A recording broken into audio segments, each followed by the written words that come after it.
Right now, the International Space Station is hurtling at 17,500 miles an hour, 250 miles above the Earth. And in about 10 minutes, we're going to have a live downlink from the International Space Station. We will be talking with NASA astronaut Randy Comrade Bresnik. This is STEM in 30.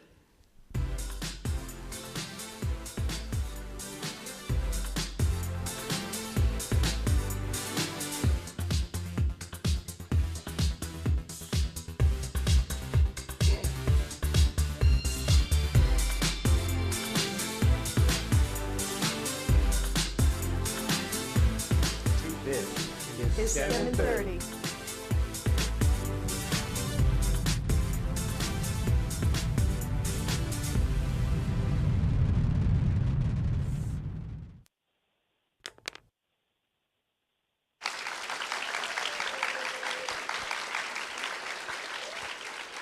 Hi, I'm Marty. And I'm Beth. We are coming to you today live from the Moving Beyond Earth Gallery at the Smithsonian's National Air and Space Museum in Washington, D.C. And we have a whole bunch of students here today, both in the gallery and in the IMAX theater. Here in the Moving Beyond Earth Gallery with us, we have the 6th graders from Providence Elementary School. Welcome, guys.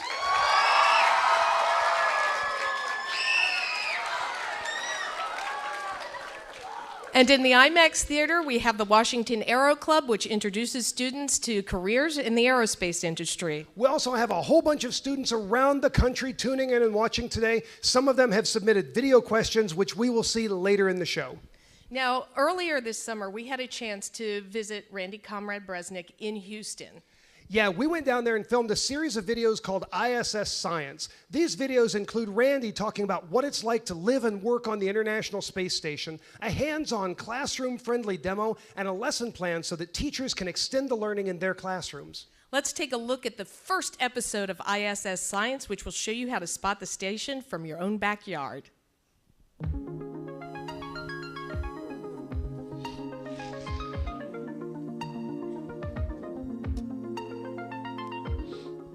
Hello, I'm astronaut Randy Bresnik. Here's my friends Marty and Beth. Randy will be headed to the International Space Station, where he will spend 6 months in low Earth orbit. While he is there, he will become the first Marine commander of the International Space Station. And while I'm up there, Beth and Marty will be bringing you periodic updates as to what we're doing. We're going to take those updates and tie them into specific lesson plans that you can use in your classroom. You can literally go outside in your backyard and say hello to Randy while he's up there working. You can spot the ISS as it passing over. You just need to know when and where to look. Here's how you can spot the International Space Station from your backyard. And please be sure to wave. We can spot the International Space Station from our backyard, and all that we need to know is when and where to look. Let's start by going to the NASA website, spotthestation.nasa.gov. This will give us all the information we need. Now, let's try to spot the station.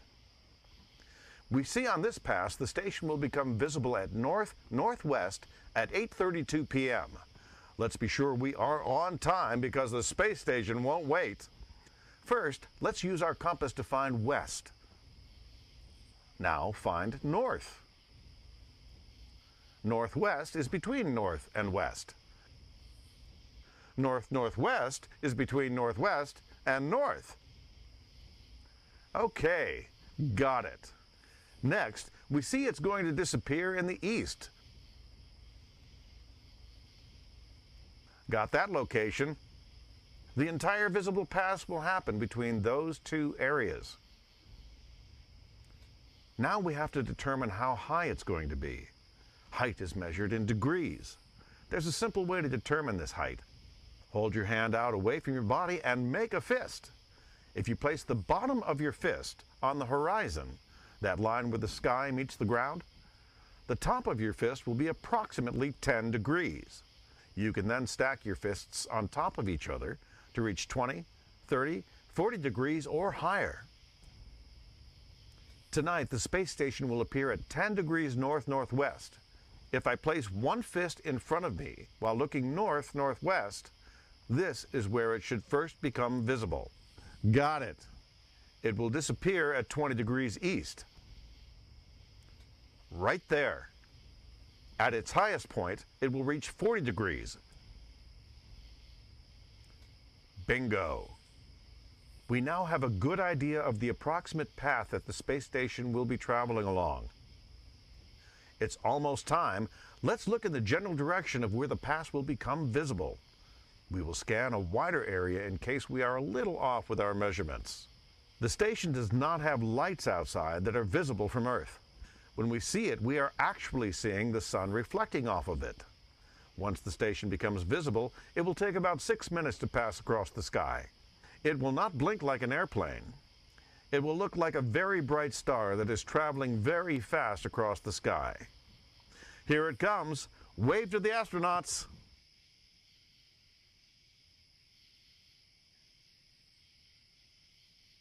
While we were in Houston, we actually got a chance to do a lot of different things. Beside working with Comrade Bresnik on filming some things, we got a chance to see him do some virtual reality training, which to me was one of the scariest things I've ever seen, because even though he was just sitting in a chair with these goggles on, they rehearsed what would happen if he drifted away from the International Space Station. And so he did this emergency procedure where he flew himself back and grabbed on, and you could see him reach out. But just the thought of that is incredibly scary. And in October, he will actually be doing 2 or 3 spacewalks.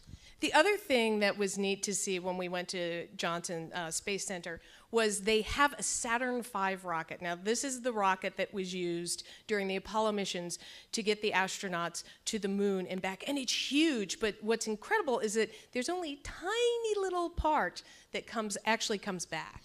Yeah, we're about 1 minute from getting the signal from the International Space Station. The crazy part about that rocket is that it's a huge rocket, but the command module would fit here on the stage in this gallery. And the Apollo 11 command module is getting ready to go to Space Center Houston. And what's neat about that is that the Apollo 11 command module was the module that brought the first astronauts who walked on the moon back.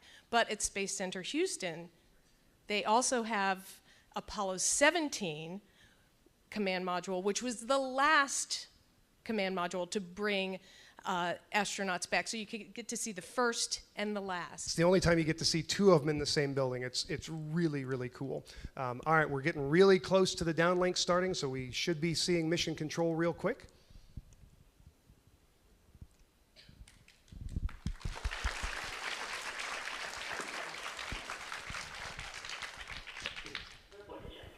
Station, this is Marty Kelsey and Beth Wilson, the hosts of STEM in 30. How do you hear me? Marty and Beth, got you loud and clear. Hi, comrade. We are really excited to be talking with you today. We have 650 students joining us, raring to go, and Beth has a question before we get started. I wanted to know, now that you are fully staffed up again, how are things going on the station? Things are going great. The new crew, Joe and Mark, showed up ready to go, and we have been working hard ever since. We sent a Dragon home with a whole bunch of science and a whole bunch of equipment, stuff that'll, for all the work that we did up here and sending back the different experiments. We've then been working on getting ready for an EVA. Joe just planted some lettuce, not 1, but 3 kinds of lettuce yesterday. So we're really getting going on the science up here. So it's a really exciting time to be up on the space station. Welcome aboard.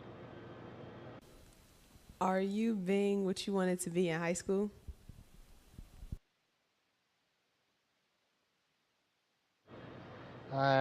In high school, I was always amazed by airplanes, and I always thought that I wanted to be a pilot and fly. And so I got really fortunate to be able to go to college and become a pilot in the Marine Corps. And so I thought that was, that was the best that it could be. And I became an F-18 pilot and a test pilot. And look, now I'm flying. It's just now I'm 250 miles up instead of 25,000 feet in the air. Hi, my name is Luke Buckley, and is it hard to move around the space station?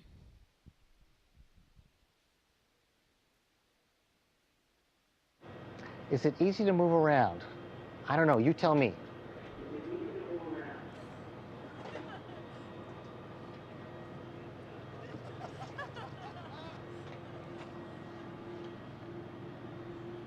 What do you think? You can also float around.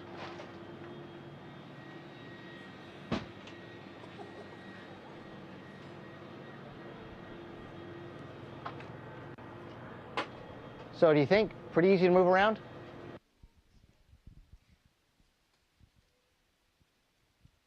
Hi, my name is Karis. Can you watch TV and YouTube in space?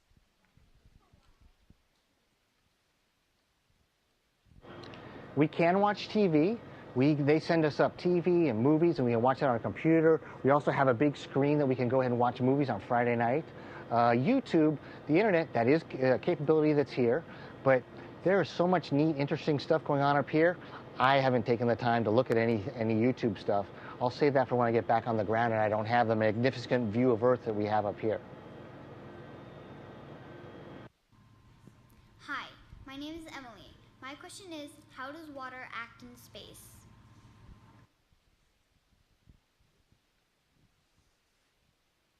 That is a great question. Why don't we find out? Here's one of our drink bags. This is apple cider, all right? We have to have a lock on the straw, otherwise the water would come out.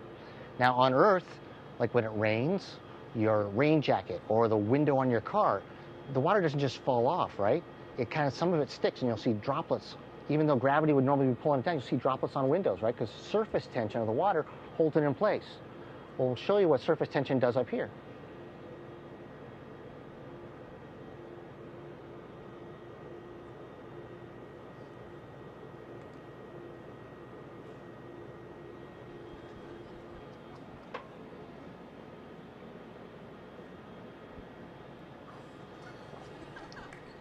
The water all sticks to itself and forms a bubble. And so when we exercise, the water just sticks all over our face and we have to wipe it off with a towel. You gotta be careful not to shake your head too far, otherwise the water goes flinging off. My name is Delaney, and I was wondering, when do you know what time you need to go to bed?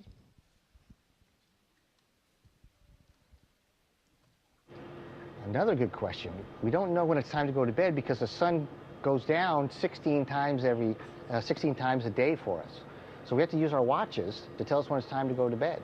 Same thing, you don't wake up when the sun comes up because that happens 16 times too. So we use our watches to tell us when it's go to bed.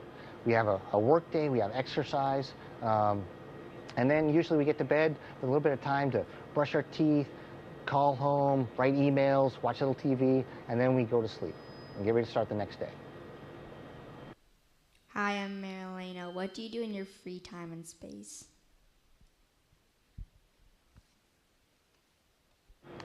Well, I already mentioned we've got this amazing blue marble underneath us that we're going around 16 times a day, or 6 miles every second is what we're covering over the ground. And it's really beautiful. So in my free time, this is what I like to do. Take pictures. Because the view up here is amazing, and the colors are so different. And every time you go around, the clouds are different. And there's different things, whether a city's in darkness or whether it's in light, and different seasons. And so it's just amazing for us to be able to have the opportunity to see our beautiful planet. We wish all of you could see it like this because it is really amazing, and you really feel humbled by the opportunity to see our beautiful planet from this point of view. Hi Randy, my name is Rory, and I was wondering,